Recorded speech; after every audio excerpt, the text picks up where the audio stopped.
हर हर महादेव दोस्तों, श्री शिवाय नमस्तुभ्यम। हर हर महादेव। आप सभी को सावन के तीसरे सोमवार की ढेरों सारी शुभकामनाएं। भगवान भोलेनाथ अपनी कृपा हम सभी भक्तों पर सदा सर्वदा बनाए रखें। इसी मंगल कामना के साथ आज की कथा का शुभारंभ करती हूँ। आज सावन मास का तीसरा सोमवार है और कहते हैं कि इस दिन भगवान शिव और देवी पार्वती की कथा और सावन के सोमवार की व्रत कथा को सुनने से अनंत शुभ फलों की प्राप्ति होती है। साथ ही साथ मनुष्यों के सभी पाप और संकट कट जाते हैं तथा सभी मनोकामनाओं की पूर्ति भी होती है। तो आज मैं आप सभी श्रोताओं को सुना रही हूँ सावन सोमवार के दिन सुनी जाने वाली भगवान शिव और माता पार्वती की बड़ी ही दुर्लभ कथा। तो इस कथा को पूरी श्रद्धा और प्रसन्नचित मन से पूरा अवश्य सुनिएगा। आधी अधूरी कथा को सुनने से पूर्ण फल प्राप्त नहीं होता, भगवान भोलेनाथ का अनादर होता है। तो चलिए भगवान भोलेनाथ के श्री चरणों का ध्यान करते हुए कथा का शुभारंभ करते हैं। सावन सोमवार की पौराणिक कथा के अनुसार अमरपुर नामक गांव में एक धनी व्यापारी रहता था और दूर दूर तक उसका व्यापार फैला हुआ था। नगर में उस व्यापारी का सभी लोग मान सम्मान करते थे। इतना सब कुछ होने पर भी वह व्यापारी अंतर्मन से बहुत दुखी था, क्योंकि उस व्यापारी का कोई पुत्र नहीं था। दिन रात उसे एक ही चिंता सताती रहती थी कि उसकी मृत्यु के बाद उसके इतने बड़े व्यापार और धन संपत्ति को कौन संभालेगा। पुत्र पाने की इच्छा से वह व्यापारी प्रत्येक सोमवार भगवान शिव की व्रत पूजा किया करता था। सायंकाल को व्यापारी शिव मंदिर में जाकर भगवान शिव के सामने घी का दीपक जलाया करता था।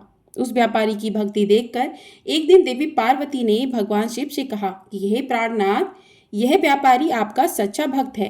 कितने दिनों से यह सोमवार का व्रत और पूजा नियमित कर रहा है। हे प्रभु, आप इस व्यापारी की मनोकामनाओं को अवश्य पूर्ण करें। भगवान शिव ने मुस्कुराते हुए कहा कि हे पार्वती, इस संसार में सबको उसके कर्म के अनुसार फल की प्राप्ति होती है।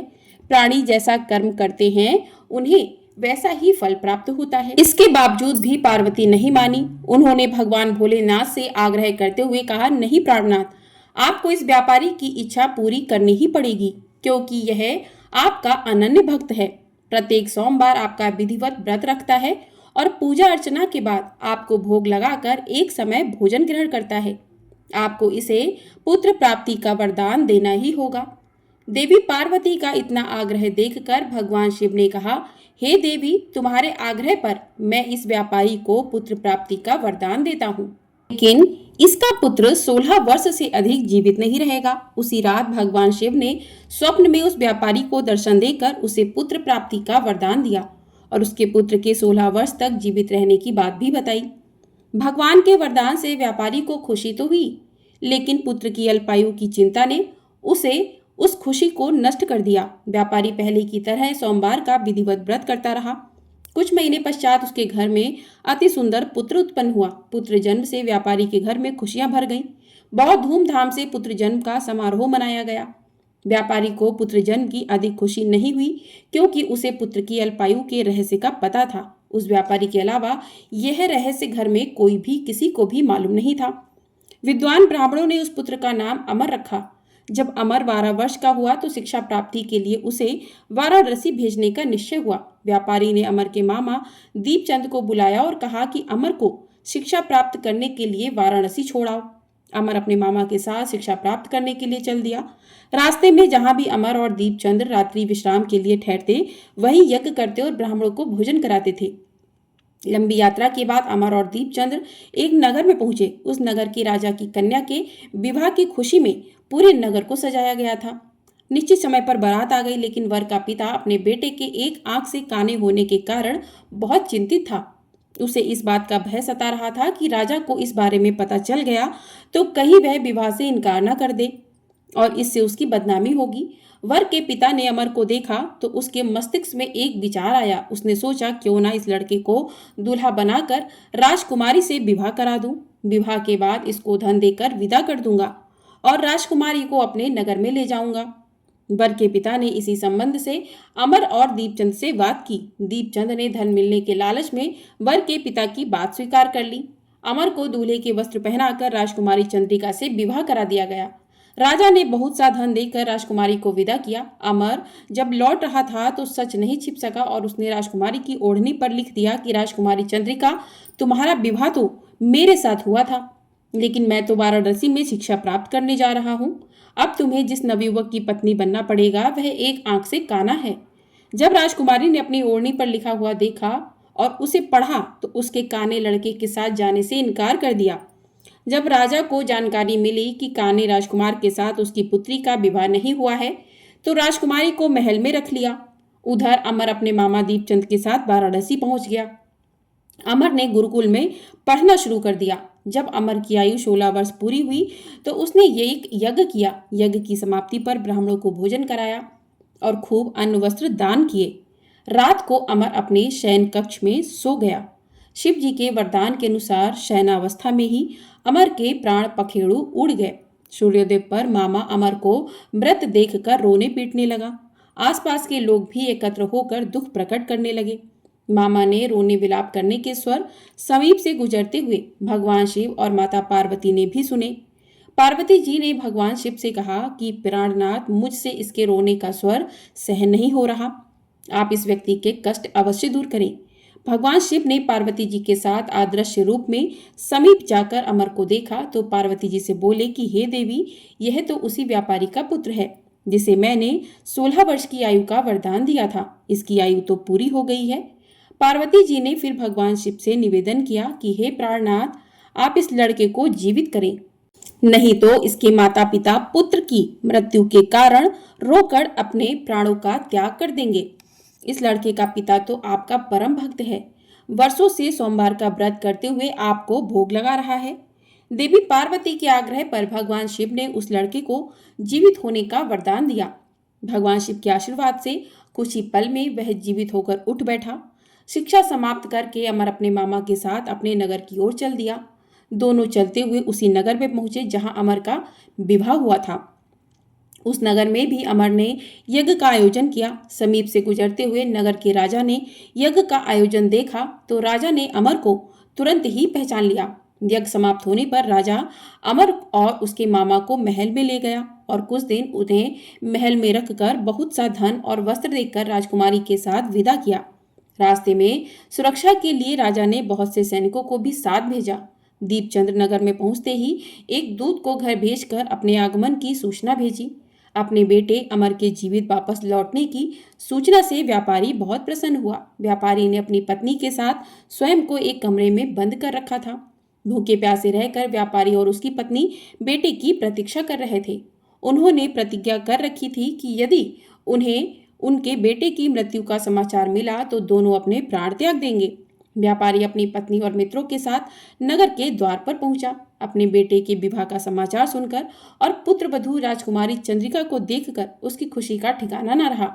उसी रात भगवान शिव ने व्यापारी के स्वप्न में आकर कहा कि हे श्रेष्ठी, मैंने तेरे सोमवार के व्रत करने और व्रत कथा सुनने से प्रसन्न होकर तेरे पुत्र को लंबी आयु प्रदान की है। भगवान शिव की बातें सुनकर व्यापारी स्वप्न में ही बहुत प्रसन्न हुआ।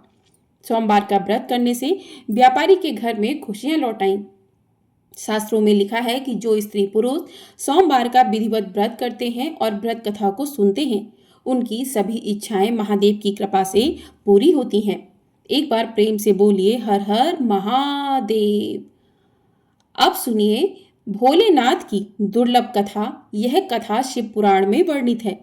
शिव पुराण में कहा गया है कि जो भी भक्त सावन में इस कथा को शांत मन से भक्ति भाव से सुनता है तो उसके जन्मों का दुख दारिद्र्य समाप्त हो जाता है, दरिद्र धनवान हो जाते हैं, रोगी रोग मुक्त हो जाते हैं और भाग्य का द्वार खुलता है।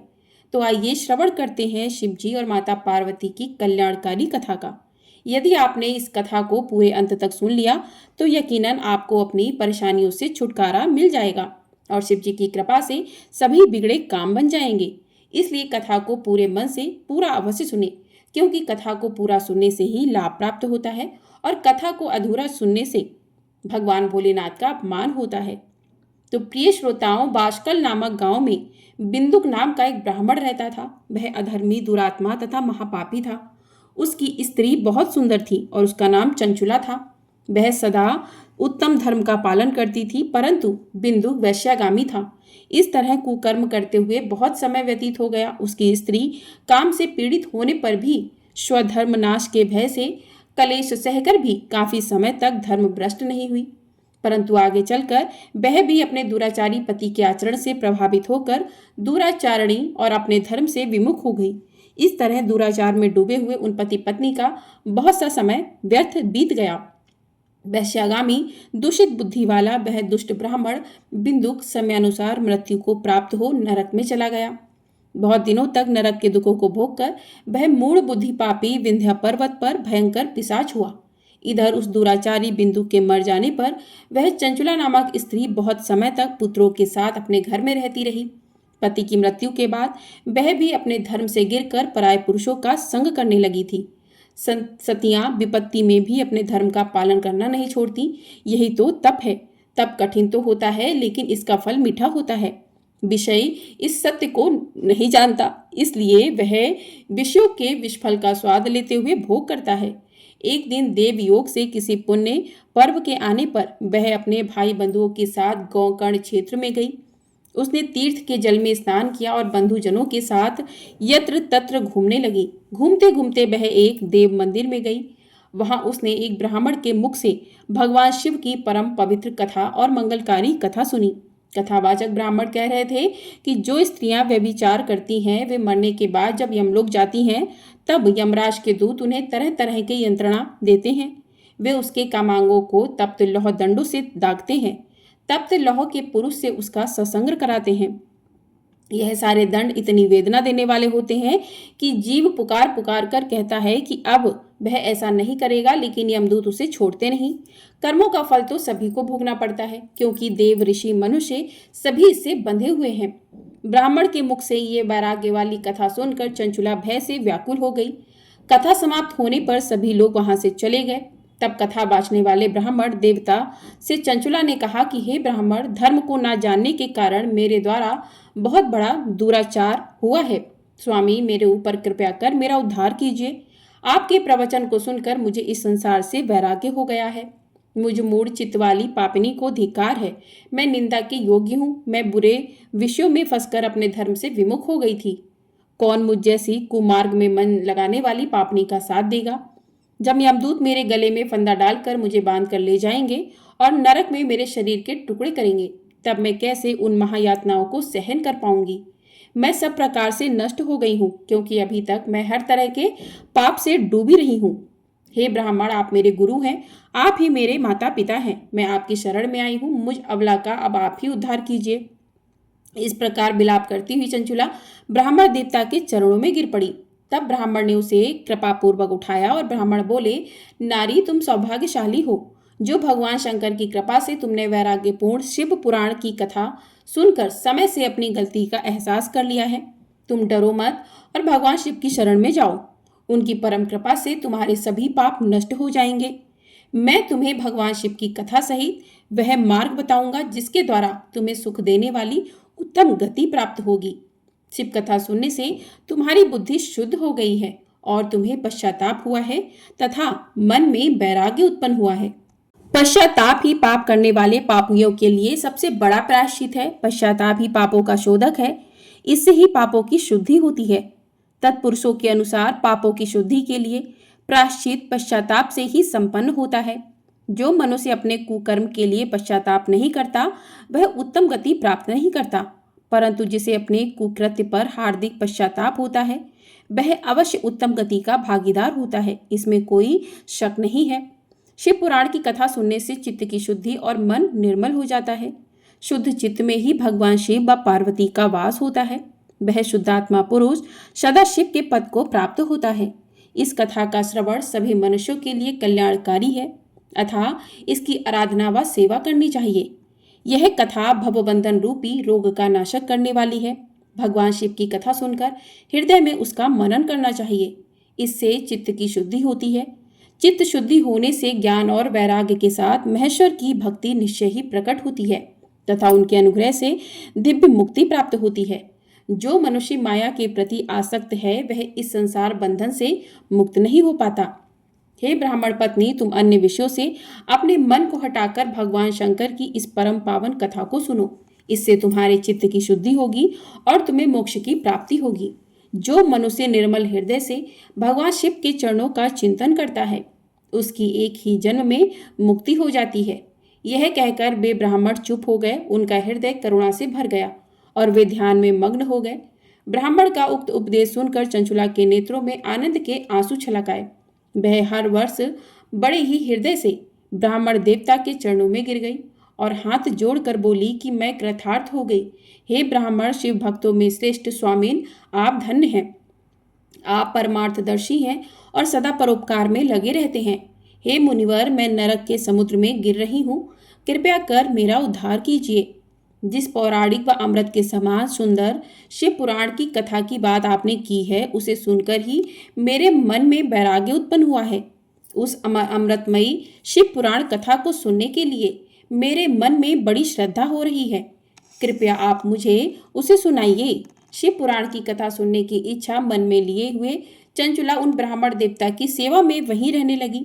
उस गौकर्ण नामक महाक्षेत्र में उन ब्राह्मण देवता के मुख से चंचुला शिव पुराण की भक्ति, ज्ञान और वैराग्य बढ़ाने वाली, मुक्ति देने वाली परम उत्तम कथा सुनकर कृतार्थ हुई। उसका चित्त शुद्ध हो गया। वह अपने हृदय में शिव के सगुण रूप का चिंतन करने लगी। वह सदैव शिव के सच्चिदानंद स्वरूप का स्मरण करती थी। तत्पश्चात अपना समय पूर्ण होने पर चंचुला ने बिना किसी कष्ट के अपना शरीर त्याग दिया। उसे लेने के लिए एक दिव्य विमान वहां पहुंचा। यह विमान शोभा साधनों से सजा था एवं शिव गणों से सुशोभित था। चंचुला विमान से शिवपुरी पहुंची और उसके सारे पाप धुल गए और वह दिव्यांगना हो गई।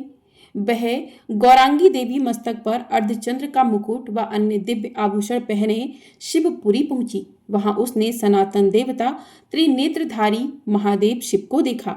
सभी देवता उनकी सेवा में भक्ति भाव से उपस्थित थे। उनकी अंग कांति करोड़ों सूर्यों के समान प्रकाशित हो रही थी। 5 मुख और हर मुख में 3-3 नेत्र थे। मस्तक पर अर्धचंद्राकार मुकुट शोभायमान हो रहा था। कंठ में नील चिन्ह था। उनके साथ में देवी गौरी विराजमान थी, जो विद्युत पुंज के समान प्रकाशित हो रही थी। महादेव जी की कांति कपूर के समान गौर थी। उनके शरीर पर श्वेत वस्त्र थे तथा शरीर श्वेत भस्म से युक्त था। इस प्रकार भगवान शिव के परम उज्जवल रूप के दर्शन कर चंचुला बहुत प्रसन्न हुई। उसने भगवान को बारंबार प्रणाम किया और हाथ जोड़कर प्रेम, आनंद और संतोष से युक्त हो विनीत भाव से खड़ी हो गई। उसके नेत्रों से आनंद अश्रुओं की धारा बहने लगी। भगवान शंकर बा भगवती गौरी उमा ने करुणा के साथ सौम्य दृष्टि से देखकर चंचुला को अपने पास बुलाया। गौरी उमा ने उसे प्रेम पूर्वक अपनी सखी बना लिया। चंचुला सुखपूर्वक भगवान शिव के धाम में उमा देवी की सखी के रूप में निवास करने लगी। एक दिन चंचुला आनंद में मग्न उमा देवी के पास गई और दोनों हाथ जोड़कर उनकी स्तुति करने लगी। चंचुला बोली कि हे गिरिजाराज नंदिनी स्कंद माता उमा, आप सभी मनुष्यों और देवताओं द्वारा पूज्य तथा समस्त सुखों को देने वाली हैं। आप शंभु प्रिया हैं। आप ही सगुणा और निर्गुणा हैं। हे सच्चिदानंद स्वरूप रूपिणी, आप ही प्रकृति की पोषक हैं। हे माता, आप ही संसार की सृष्टि, पालन और संहार करने वाली हैं। आप ही ब्रह्मा, विष्णु और महेश को उत्तम प्रतिष्ठा देने वाली परम शक्ति हैं। सदगति प्राप्त चंचुला इस प्रकार देवी की स्तुति कर शांत हो गई। उसकी आंखों में प्रेम के आंसू उमड़ आए। तब शंकर प्रिया भक्त वत्सला उमा देवी ने बड़े प्रेम से चंचुला को चुप कराते हुए कहा, सखी चंचुला, मैं तुम्हारी स्तुति से प्रसन्न हूँ। बोलो, क्या वर मांगती हो? चंचुला बोली कि हे गिरिजा राजकुमारी, मेरे पति बिंदुक इस समय कहाँ है, मुझे बताइए और कुछ उपाय कीजिए ताकि हम फिर से मिल सकें। हे महादेवी, मेरे पति एक शूद्र जाति वैश्या के प्रति आसक्त थे और पाप में ही डूबे रहते थे। गिरिजा बोली, बेटी, तुम्हारा पति बिंदुक बड़ा पापी था। उसका अंत बड़ा भयानक हुआ। वैश्या का उपभोग करने के कारण वह मूर्ख नरक में अनेक वर्षों तक अनेक प्रकार के दुख भोग कर अब शेष पाप को भोगने के लिए विंध्य पर्वत पर पिशाच की योनि में रह रहा है। वह दुष्ट वही वायु पीकर रहता है और सब प्रकार के कष्ट सहता है। गौरी देवी की यह बात सुनकर चंचुला अत्यंत दुखी हो गई। फिर मन को किसी तरह स्थिर करते हुए दुखी हृदय से माँ गौरी से उसने एक बार फिर पूछा कि हे महादेवी, मुझ पर कृपा कीजिए और मेरे पापी पति का आप उद्धार कर दीजिए। कृपया करके मुझे वह उपाय बताइए जिससे मेरे पति को उत्तम गति प्राप्त हो सके। गौरी देवी ने कहा, यदि तुम्हारा पति बिंदुक शिव पुराण की पूर्णिमय उत्तम कथा सुने तो वह इस दुर्गति को पार करके उत्तम गति का भागी हो सकता है। अमृत के समान मधुर गौरी देवी का यह वचन सुनकर चंचुला ने दोनों हाथ जोड़कर मस्तक झुकाकर उन्हें बारंबार प्रणाम किया तथा प्रार्थना की कि मेरे पति को शिव पुराण सुनाने की व्यवस्था कीजिए। ब्राह्मण पत्नी चंचुला के बार बार प्रार्थना करने पर शिव प्रिया गौरी देवी ने भगवान शिव की महिमा का गान करने वाले गंधर्वराज तुम्बुरो को बुलाकर कहा, तुम्बुरो, तुम्हारी भगवान शिव में प्रीति है। तुम मेरे मन की सभी बातें जानकर मेरे कार्यों को सिद्ध करते हो। तुम मेरी इस सखी के साथ विंध्य पर जाओ। वहां एक महाघोर और महाभयंकर पिशाच रहता है। पूर्व जन्म में वह पिशाच बिंदुक नामक ब्राह्मण मेरी इस सखी चंचुला का पति था, परंतु वह वैश्यागामी हो गया। वह स्नान सद्या आदि नित्य कर्म छोड़कर अपवित्र रहने लगा। क्रोध के कारण उसकी बुद्धि भ्रष्ट हो गई। दुर्जनों से उसकी मित्रता तथा सज्जनों से द्वेष बढ़ गया था। वह अस्त्र शस्त्रों से हिंसा करता, लोगों को सताता और उनके घरों में आग लगा देता था। चांडालों से दोस्ती करता था। वह रोज वैश्या के पास जाता था। पत्नी को त्याग कर दुष्ट लोगों से दोस्ती कर उन्हीं के संपर्क में रहता था। वह मृत्यु तक दुराचार में फंसा रहा। मृत्यु के बाद उसे पापियों के भोग स्थान यमपुर में ले जाया गया। वहां घोर नरकों को सहकर इस समय वह विंध्य पर्वत पर पिशाच बनकर रह रहा है और पापों का फल भोग रहा है।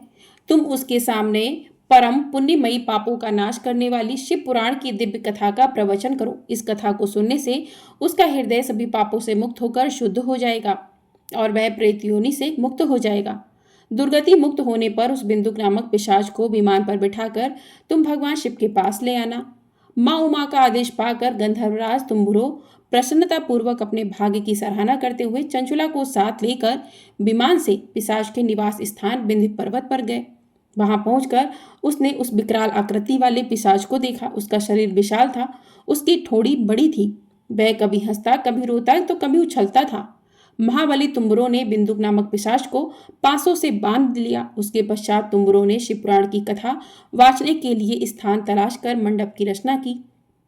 शीघ्र ही इस बात का पता लोगों को चल गया कि एक पिशाच के उद्धार हेतु देवी पार्वती की आज्ञा से तुम्बुरो शिव पुराण की अमृत कथा सुनाने विंध्य पर्वत पर आया है। उस कथा को सुनने के लोभ से बहुत से देवर्षि वहां पहुंच गए। सभी को आदरपूर्वक स्थान दिया गया। पिशाच बिंदुक को पाशों में बांधकर आसन पर बिठाया गया और तब तुम्बुरो ने परम उत्तम शिव पुराण की अमृत कथा का गान शुरू किया। उसने पहली विंध्येश्वर संहिता से लेकर 7वीं वायु संहिता तक शिव पुराण की कथा का स्पष्ट वर्णन किया। सातों संहिताओं सहित शिव पुराण को सुनकर सभी श्रोता कृतार्थ हो गए। परम पुण्यमय शिव पुराण को सुनकर पिशाच सभी पापों से मुक्त हो गया और उसने पिशाच शरीर का त्याग कर दिया। शीघ्र ही उसका दिव्य रूप दिव्य हो गया। उसका शरीर गौर वर्ण का हो गया। शरीर पर श्वेत वस्त्र एवं पुरुषों के आभूषण आ गए। इस प्रकार दिव्य देहधारी होकर बिंदुक अपनी पत्नी चंचुला के साथ स्वयं भी भगवान शिव का गुणगान करने लगा। उसे इस दिव्य रूप में देखकर सभी को बहुत आश्चर्य हुआ। उसका मन परमानंद से परिपूर्ण हो गया। सभी भगवान महेश्वर के अद्भुत चरित्र को सुनकर कृतार्थ हो उनका यशोगान करते हुए अपने अपने धाम को चले गए। बिंदुक अपनी पत्नी चंचुला के साथ विमान में बैठकर शिवपुरी की ओर चल दिया। महेश्वर के गुणों का गान करता हुआ बिंदुक अपनी पत्नी चंचुला व तुम्बुरो के साथ शीघ्र ही शिवधाम पहुंच गया। भगवान शिव व देवी पार्वती ने उसे अपना पार्षद बना लिया। दोनों पति पत्नी सुखपूर्वक भगवान महेश्वर और देवी गौरी के श्री चरणों में अविचल निवास पाकर धन्य हो गए। प्रेम से बोलिए शिव शंकर भगवान की जय, माता पार्वती की जय। तो इस प्रकार से सावन सोमवार और भगवान शिव भोलेनाथ की कथा पूर्ण हुई। अब सुनिए श्री शिव चालीसा। जय गणेश गिरिजा सुमन मंगल मूल सुजान, कहते अयोध्या दास तुम देहु अभय वरदान। जय गिरिजापति दीन दयाला, सदा करत संतन प्रतिपाला। भाल चंद्रमा सोहतनी के, कानन कुंडल नांग फनी के।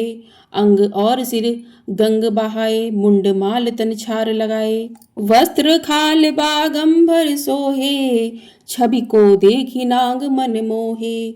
मैना मातु की हवे दुलारी, वाम अंग सोहत छवि नारी। कर त्रिशूल सोहत छवि भारी, करत सदा शत्रुधन क्षयकारी। नंदी गणेश सोहे ते कैसे, सागर मध्य कमल है जैसे। कार्तिक श्याम और गणराहु, या छवि को कही जात न काऊ। देवन जब ही जाए पुकारा, तब ही दुख प्रभु आप निवारा। किया उपद्रव तारक भारी, देवन सब मिली तुम्हें जुहारी। तुरत सडानन आप पठायो, लव निमेष मह मारि गिरायो। आप जलंधर असुर संहारा, सुयस तुम्हार विदित संसारा। त्रिपुरासुर सन युद्ध मचाई, सबई कृपा कर लीन बचाई। किया तपई भागीरथ भारी, पूरब प्रतिज्ञाता सुपुरारी। दानिन मह तुम सम को नाही, सेवक स्तुति करई सदाई। वेद नाम महिमा तब गाई, अकथ अनादि वेद नहीं पाई। प्रकटि उदति मंथन में ज्वाला, जरत सुरासुर भय विहाला। कीन्ही दया तह तहमकारी सहाई, नीलकंठ तब नाम कहाई। पूजन रामचंद्र जब कीन्हा, जीत के लंक विभीषण दीन्हा। सहस कमल में हो रहे धारी, कीन परीक्षा तभई पुरारी। एक कमल प्रभु राखे जोई, कमल नयन पूजन चह सोई। कठिन भक्ति देखी प्रभु शंकर, भय प्रसन्न दिए इच्छित वर। जय जय जय अनंत अविनाशी, करत कृपा सबके घटवासी। दुष्ट सकल नित मोहि सतावे, भ्रमत रहो मोहि चैन न आवे। त्राहि त्राहि मैं नाथ पुकारो, यही अवसर मोहि आन उबारो। ले त्रिशूल शत्रुघ्न को मारो, संकट से मोहि आन उबारो। मात पिता भ्राता सब होई, संकट में पूछत नहीं कोई। स्वामी एक है आस तुम्हारी, आए हरौ मम संकट भारी। धन निर्धन को देत सदाही, जो कोई जांचे सो फल पाही। स्तुति के ही विधि करे तुम्हारी, क्षमौ नाथ अब चूक हमारी। शंकर हो संकट के नाशन, मंगल कारण विघ्न विनाशन। योगी यति मुनि ध्यान लगावे, शारद नारद शीश नवावे। नमो नमो जय नमः शिवाय, सुर ब्रह्मादिक पार न पाए। जो यह पाठ करे मन लाई, तापर होत है शंभु सहाई। ऋषनिया जो कोई हो अधिकारी, पाठ करे सो पावन हारी। पुत्र होन कर इच्छा जोई, निश्चय शिव प्रसाद ते ही होई। पंडित त्रयोदशी को लावे, ध्यान पूर्वक होम करावे। त्रयोदशी व्रत करे हमेशा, ताके तन नहीं रहे कलेशा। धूप दीप नैवेद्य चढ़ावे, शंकर सम्मुख पाठ सुनावे। जन्म जन्म के पाप नसावे, अंत धाम शिवपुर में पावे। कहे अयोध्या दास आस तुम्हारी, जानी सकल दुख हरहु हमारी। नित्य नेम कर प्राता ही, पाठ करो चालीसा। तुम मेरी मनोकामना पूर्ण करो जगदीश। मगसर छठी हेमंत ऋतु, संमत 64 जान। स्तुति चालीसा से भई पूर्ण कीन कल्याण। हर हर महादेव। ओम नमः शिवाय। अब करते हैं शिव जी की आरती। ओम जय शिव ओमकारा, प्रभु हर शिव ओमकारा। ब्रह्मा विष्णु सदा शिव अर्धांगी धारा। ओम जय शिव ओमकारा। एकानन चतुरानन पंचानन राजे, स्वामी पंचानन राजे। हंसानन गरुड़ासन वृषवाहन साजे। ओम जय शिव ओमकारा। दो भुज चार चतुर भुज, 10 भुज अति सोहे। स्वामी 10 अति सोहे। त्रिगुण रूप निरखता, त्रिभुवन जन मोहे। ओम जय शिव ओमकारा। अक्षमाला बनमाला मुंडमाला धारी। चंदन मृग मद सोहे, भाले शशिधारी। ओम जय शिव ओमकारा। श्वेतांबर पीतांबर बागंबर अंगे। सनकादिक गरुड़ादिक भूतादिक संगे। ओम जय शिव ओमकारा। करके मध्य कमंडल चक्र त्रिशूल धरता। जग हरता जग भरता, जग पालन करता। ओम जय शिव ओमकारा। ब्रह्मा विष्णु सदा शिव, जानत अभिवेका। प्रणवाक्षर के मध्य ये तीनों एका। ओम जय शिव ओमकारा। काशी में विश्वनाथ विराजत नंदन ब्रह्मचारी, नित उठ भोग लगावत महिमा अति भारी। ओम जय शिव ओमकारा। त्रिगुण शिव जी की आरती जो कोई नर गावे, कहत शिवानंद स्वामी सुख संपत्ति पावे। ओम जय शिव ओमकारा। ओम जय शिव ओमकारा। प्रभु हर शिव ओमकारा। ब्रह्मा विष्णु सदा शिव अर्धांगी धारा। ओम जय शिव ओमकारा। हर हर महादेव। दोस्तों, ओम नमः शिवाय। इस प्रकार से आज का अध्याय, आज की कथा यहीं पर समाप्त होती है। आपको वीडियो पसंद आई हो तो वीडियो को लाइक कर दीजिएगा। चैनल पर नए हैं तो चैनल को सब्सक्राइब भी कर लीजिएगा। आपको हमारे चैनल पर इसी प्रकार से नाग पंचमी की कथा भी सुनाई जाएगी। और नाग पंचमी कब की है, पूजा के शुभ मुहूर्त क्या रहेंगे, सभी जानकारी आपको दी जाएगी। तो चैनल को सब्सक्राइब जरूर कर लीजिएगा और कमेंट बॉक्स में हर हर महादेव अवश्य लिखिएगा। हर हर महादेव।